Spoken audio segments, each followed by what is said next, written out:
Assalamualaikum warahmatullahi wabarakatuh. Halo teman-teman, perkenalkan nama saya Tasya Murmena Suhendar. Saya Zafira Prestania. Kita berdua adalah presenter yang akan mengupas tuntas mengenai Etika negosiasi. Simak terus videonya.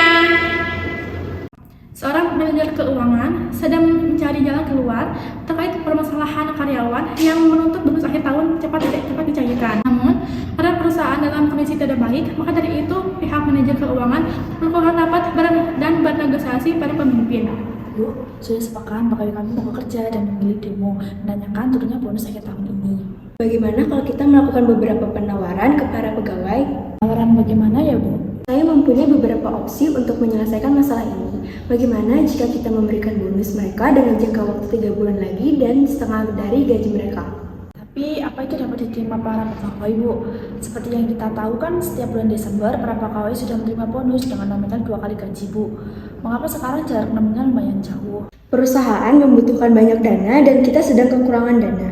Untuk itu, kita berikan saja janji bahwa bonus akan dikeluarkan di bulan Februari dengan nominal 1 kali gaji. Namun yang akan kami cairkan hanya setengah dari gaji mereka dan setengah lagi menyusul saat mendekati Lebaran digabung dengan THR. Itu artinya pegawai merelakan haknya untuk perusahaan ya, Bu? Iya betul, dengan begitu perusahaan akan tetap optimal. Apa tidak sebaiknya keuangan perusahaan menjadi urusan pihak internal dengan investor, Bu? Jika begini, maka hak mereka tidak akan adil. Sudah, untuk itu biarkan saja, janjikan saja untuk mereka. Nanti saya beri kamu komisi 5%. Halo teman-teman, kita sudah menonton nih mengenai video sebelumnya. Nah, pada tayangan sebelumnya itu kan bertema tentang negosiasi ya. Dan negosiasi di video tersebut sepertinya masih terdapat sebuah kesalahan atau pelanggaran dalam etika negosiasi. Nah, pelanggaran apa sih? Nah, pelanggaran dalam bidang pendekatan beauty etik. Beauty etik sendiri adalah sebuah proses negosiasi yang harus berkomitmen pada suatu standar moral dan aturan-aturan, serangkaian aturan yang ada dan membuat keputusan berdasarkan prinsip-prinsip yang berlaku. Seperti yang kita tahu, negosiasi adalah sebuah proses atau metode untuk menyelesaikan sebuah masalah dan mencapai keputusan atau kesepakatan bersama yang adil dan dapat diterima kedua belah pihak.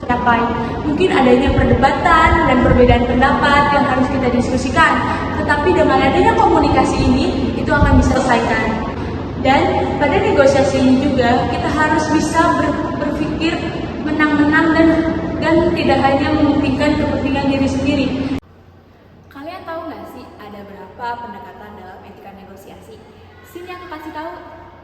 Yang pertama yaitu ada end result ethics. Yang kedua yaitu ada duty ethics. Yang ketiga yaitu ada social contract ethics. Yang terakhir yaitu ada personalistic ethics. Ya, macam-macam pendekatan yang ada di dalam etika negosiasi. Dapat kita lihat dari kasus tersebut, masih terjadi pelanggaran pendekatan beauty ethics yang dimana dalam kasus tersebut terdapat kecurangan dalam bernegosiasi yang akan berakibat fatal nantinya. Seorang pemimpin bisa saja mementingkan ego mereka masing-masing, tetapi mereka juga harus memperhatikan hak-hak karyawan yang bekerja untuk mereka. Dalam kasus tersebut dapat kita perbaiki dari cara sang manajer dan pemimpin dalam bernegosiasi. Berdasarkan kasus-kasus di atas, dapat kita perbaiki sesuai pendekatan etika duty etis sebagai berikut. Bu, sudah sepakat pegawai kami mau bekerja dan memilih demo menanyakan turunnya bonus akhir tahun ini. Bagaimana kalau kita melakukan beberapa penawaran ke para pegawai? Penawaran bagaimana ya, Bu? Nah, saya mempunyai beberapa opsi untuk menyelesaikan masalah ini. Bagaimana jika kita mencicil 3 kali bonus mereka dengan nominal 3 kali gaji yang akan diturunkan setiap 3 bulan sekali?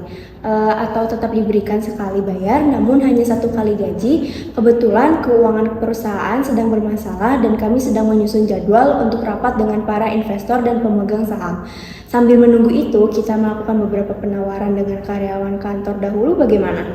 Jika karyawan setuju, jika tahun depan keuangan perusahaan sudah pulih, kita naikkan gaji mereka 5%. Gimana? Saya setuju, Bu. Saya rasa itu jalan terbaik. Tetapi jika boleh, jika 3 kali cicilan dalam waktu setiap 3 bulan, lumayan lama ya, Bu. Bagaimana jika 2 kali pemberian dengan kurun waktu 1 semester, dengan nominal bonus 2 kali gaji dan 1 kali gaji? Saran Mbak bagus juga. Apa dengan cara ini dapat diterima para pegawai? Saya rasa bisa diterima dengan baik dengan kita memberikan kepastian kepada para pegawai. Dengan begitu perusahaan dapat mengelola dana dengan baik dan para pegawai pun tidak khawatir dengan haknya. Saya setuju dengan itu. Dengan begitu tidak ada pihak yang dirugikan kan Mbak? Ya betul, hanya saja para karyawan harus menunggu beberapa saat, namun nantinya bonus itu akan diberikan sedikit lebih banyak. Baik, saya setuju. Deal ya Mbak, bantu saya untuk menyampaikan permohonan maaf saya ke para karyawan atas permasalahan ini. Baik Ibu, terima kasih banyak atas jalan keluarnya Bu. Selain itu, masih banyak contoh-contoh dalam pendekatan etika negosiasi yang sesuai aturan seperti Etika negosiasi yang benar menggunakan pendekatan sosial kontrak etik, yaitu dengan cara seharusnya manajer itu menolak perintah pemimpin demi mengamankan karirnya dan mendapatkan uang dari hasil kompensasi tersebut. Seharusnya manajer tetap bernegosiasi untuk mempertahankan bonus yang diberikan, yaitu 2 kali lipat dari gaji, dengan cara menunda pemberian bonus selama 3 bulan setelah akhir tahun. Pendekatan psikologi etis dengan etika yang benarnya yang seharusnya adalah seorang pemimpin tidak seharusnya mencampurkan urusan karyawan dengan urusan perusahaan. Sebagaimana urusan karyawan tetap haknya karyawan yang harus dicairkan oleh perusahaan sesuai janji yang ada. Sedangkan urusan dana perusahaan adalah urusan para investor dan pemegang saham yang harus mengurus dan mengelola dan mempertanggungjawabkan dana perusahaan. Oleh karena itu, sudah seharusnya seorang pemimpin bisa membedakan mana hak karyawan, mana hak perusahaan, dan harus bisa dikomunikasikan lagi dengan baik. Karena itu, dana perusahaan harus diperjuangkan bagaimanapun caranya oleh pemimpin, manajemen keuangan, dan pemegang saham. Entah itu dengan cara menambah investor, menarik investor, ataupun menjual beberapa aset. Karyawan ya tetap karyawan, tidak ada hubungannya karena karyawan hanya bekerja untuk mendapatkan hasil. Etika negosiasi yang benar menggunakan pendekatan ethics of ethics, yaitu dengan cara seharusnya manajer menolak alternatif yang diberikan oleh pemimpin yang hanya mau memberikan bonus setengah kali dari gaji dan menundanya selama 3 bulan setelah akhir tahun. Seharusnya manajer itu bernegosiasi lagi dengan pemimpin dengan cara tetap memberikan bonus 2 kali lipat dari gaji tetapi menundanya 3 bulan setelah akhir tahun. Fungsi dari etika negosiasi ini adalah sebagai sikap atau taktik untuk mencapai tujuan bersama, yang dimana dengan adanya etika ini adalah mempermudah atau membantu kedua belah pihak untuk mencapai kesepakatan bersama dan kelancaran dalam bernegosiasi. Menurut ahli Jackman, negosiasi adalah sebuah proses yang dimana yang terjadi antara kedua belah pihak yang saling membutuhkan, yang awalnya memiliki pemikiran yang beda, terus dikomunikasikan hingga pada akhirnya terjadi sebuah kesepakatan bersama. So, sudahkah teman-teman menerapkan negosiasi dalam kehidupan sehari-hari?